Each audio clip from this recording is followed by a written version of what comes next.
박성민 목사의 매일 큐티 묵상입니다. 잠언 11장 1절로 15절입니다.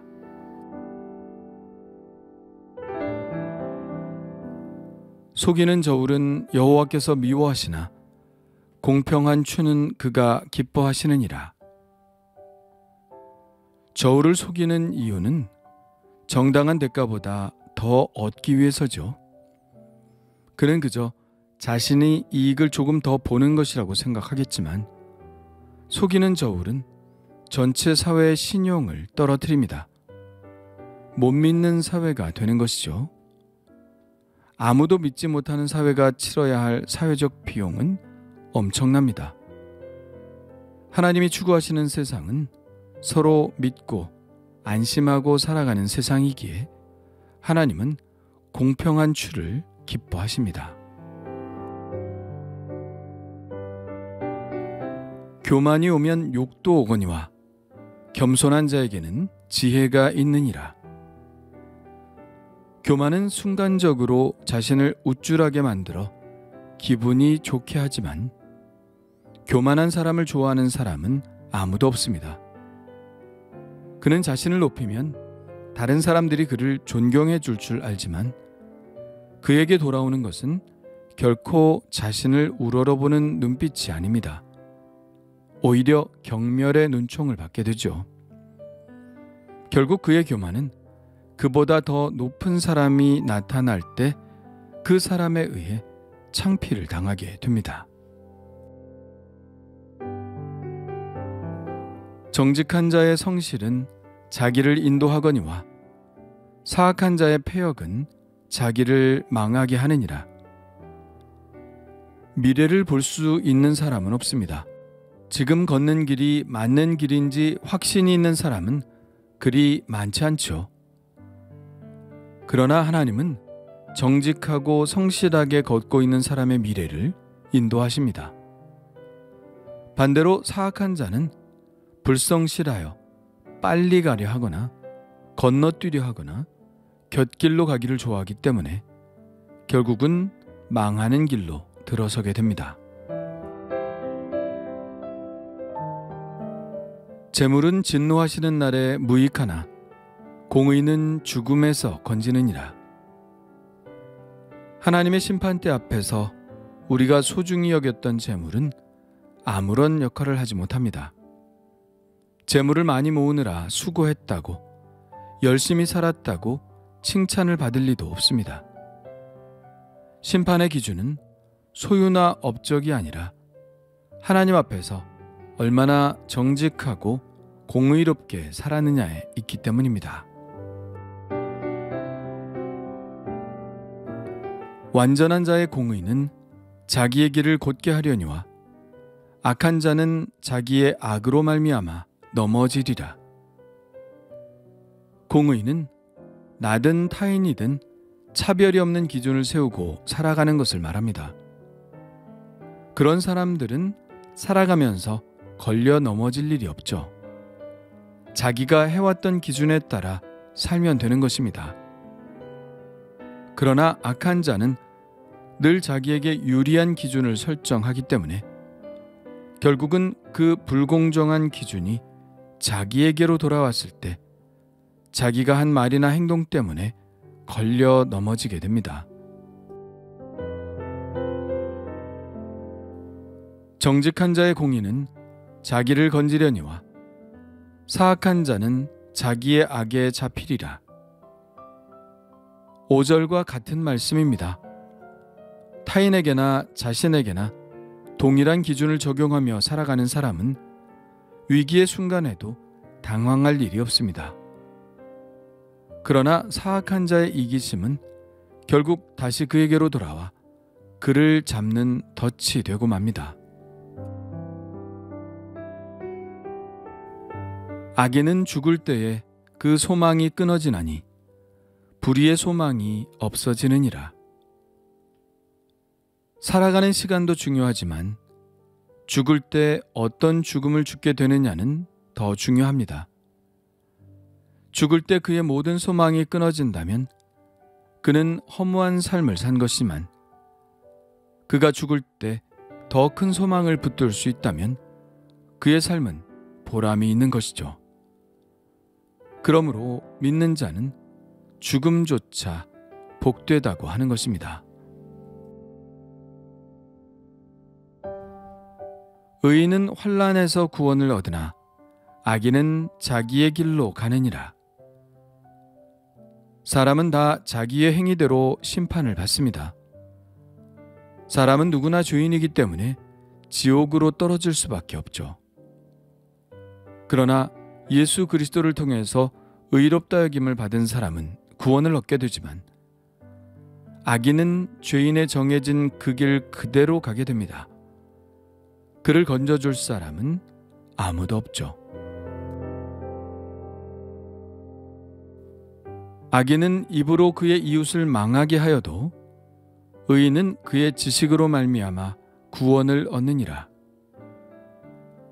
누군가의 거짓 증거는 한 사람의 인생을 망하게 할 수도 있고 한 집안을 몰락시킬 수도 있습니다. 그러므로 입이 악한 자와 가까이 지내는 것은 망함으로 가는 지름길이죠. 그러나 의인이 악인의 입을 묶어 놓을 수 있는 지식이 있다면 그는 악인의 꾀에 넘어가지 않을 것입니다. 의인이 형통하면 성읍이 즐거워하고 악인이 패망하면 기뻐 외치느니라. 이것이 사람들이 가지고 있는 일반적인 정서입니다. 사람들은 마땅히 그렇게 되어야 할 것에 환호하죠. 의인이 잘 되기를 바라지 않는 사람이 없으며 악인이 망하는 것을 바라지 않는 사람도 없습니다. 사람들은 내가 형통하기를 바랄까요? 내가 망하기를 바랄까요? 그 반응이 곧 내가 어떤 사람인지를 나타내는 척도입니다. 성읍은 정직한 자의 축복으로 인하여 진흥하고 악한 자의 입으로 말미암아 무너지느니라. 소돔과 고모라는 경제적인 이유 때문에 망한 것이 아닙니다. 의인이 없었기 때문에 망했죠. 그 공동체의 부흥은 의인들이 얼마만큼의 비율을 차지하느냐에 달려 있습니다. 하나님은 의인들이 많은 공동체를 지켜주시지만 악인들이 많은 공동체는 그냥 내버려 두십니다. 그냥 놓아두어도 스스로 무너지게 되어 있으니까요.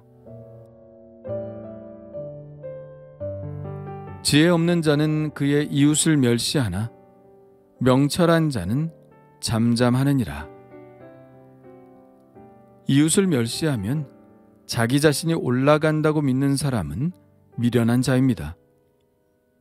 누구를 멸시하는 사람은 상대방이 멸시를 받을 만해서 멸시하는 것이 아닙니다. 멸시하는 자의 마음에 지혜가 없기 때문입니다. 그러나 이웃이 멸시를 당할 만한 일을 했어도 명철한 자는 멸시하지 않고 잠잠하죠. 누군가를 멸시하면 언젠가 자신도 멸시를 받게 될 것이기 때문입니다.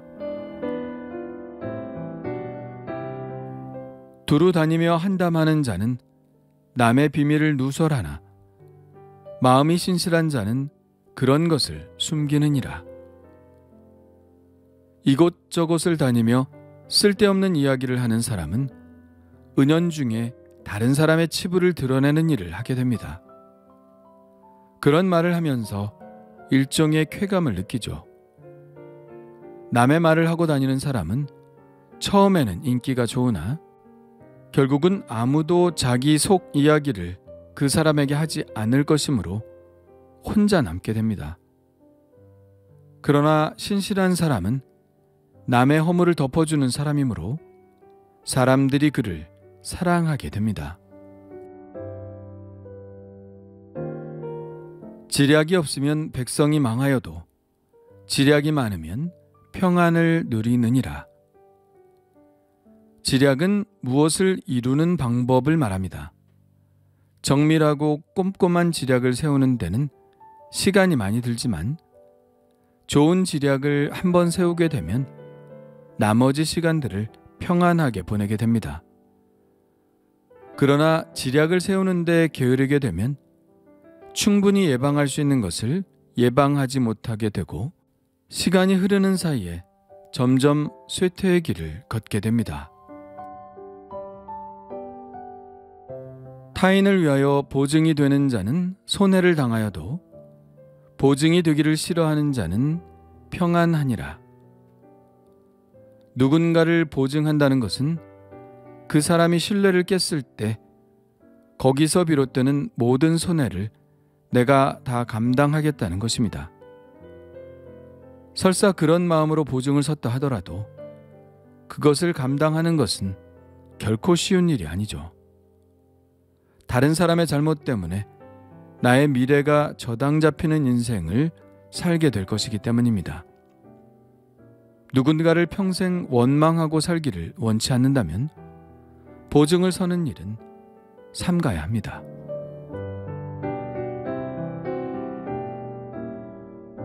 주님 감사합니다. 공평함과 공의에 대한 말씀을 보고 깨닫게 하시니 감사합니다. 함께 어우러져 사는 이 세상 속에서 신뢰를 깨뜨리는 사람이 되지 않게 하시고 그래도 믿을 만한 세상이라는 생각을 하게 하는 인생을 살아가게 하여 주옵소서. 재물에 너무 큰 소망을 두지 않게 하시고 그래서 이 세상을 떠나는 날 허무했다 말하지 않게 하옵소서. 이웃을 멸시하지 않게 하시고 남을 험담하지 않게 하시며 의로운 입술이 되어 타인을 건지고 또한 환난 날에 구원을 얻게 하여 주옵소서. 예수님의 이름으로 기도합니다. 아멘.